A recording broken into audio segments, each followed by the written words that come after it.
ஆபாசத்தின் உச்சம், அருவருப்பின் உச்சம்.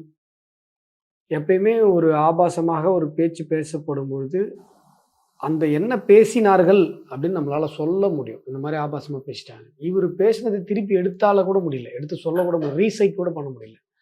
பல பத்திரிகைகளும் கூட அவர் ஆபாசமாக பேசின விஷயத்தை செய்தி வெளியிடும் பொழுது, அவர் என்ன பேசினார் என்பதை அச்சில் ஏற்ற முடியாத அளவிற்கு தடுமாறுகிற அளவிற்கு ஒரு மிக கேவலமான, கொச்சையான சைவம், வைணவத்தை பற்றியும், இந்து மத குறியீடுகள் பற்றியும், பெண்ணின் மாண்பை கொச்சைப்படுத்தும் விதத்திலும் அவர் பேசியிருக்கிறார். அதை ரொம்ப சர்வசாதாரணமா பேசுறார். அதாவது இது வந்து ஒரு ஆபாசமானது, இது கொச்சையானது, அருவருப்பானது என்பது கூட அவர் உணர முடியாத அளவிற்கு, அந்த ஆபாசம் அவருக்கு பழகி போயிருக்கிறது, ஊறி போயிருக்கிறது. இதுல பேக்கிரவுண்ட் ஸ்டோரி ரொம்ப முக்கியம்.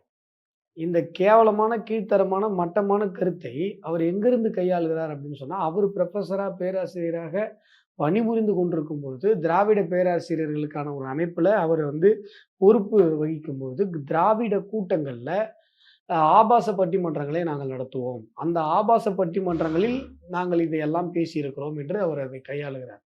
அவரு கடைசியா சொன்ன வார்த்தை தான் ரொம்ப ரொம்ப முக்கியம்.